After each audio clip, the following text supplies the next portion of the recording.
In the year 2142, humanity finally broke the tether of linear time, but the universe demanded a balance. They call it chronodebt. Meet Elias, a man living in the neon-drenched shadows of Neo Viridia, haunted by a single mistake.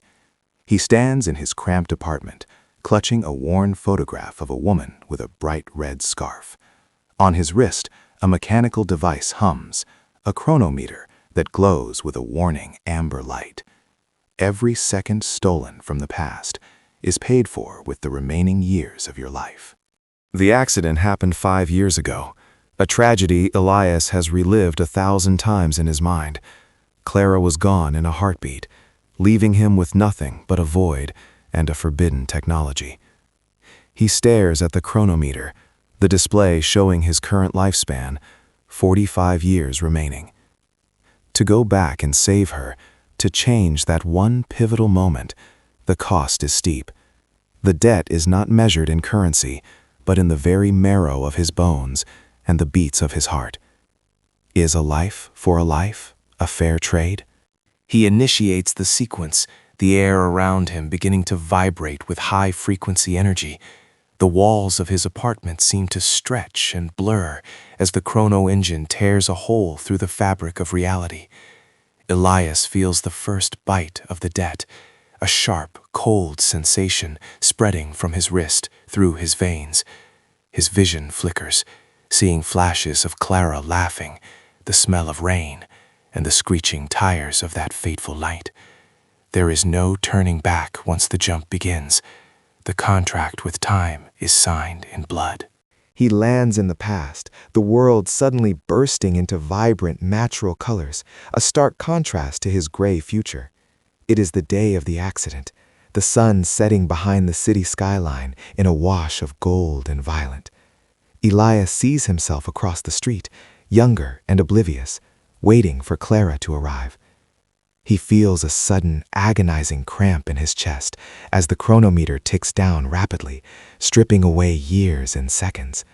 His hair begins to gray at the temples as the debt is collected in real time.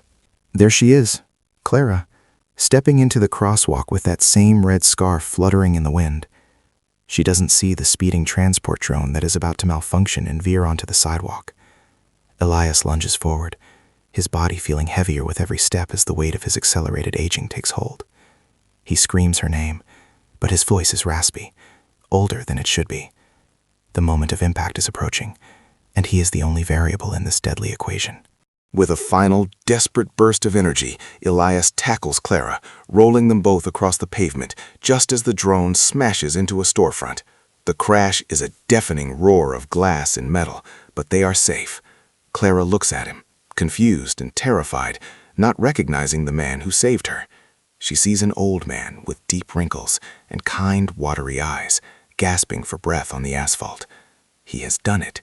He has rewritten the stars, but the price is etched into his very soul. The chronometer let out a final, mournful chime. The debt is fully paid. Elias feels the world starting to pull him back to his own time, his physical form becoming translucent. He reaches out to touch Clara's cheek one last time, a ghost of a man who gave everything for a single moment of her life.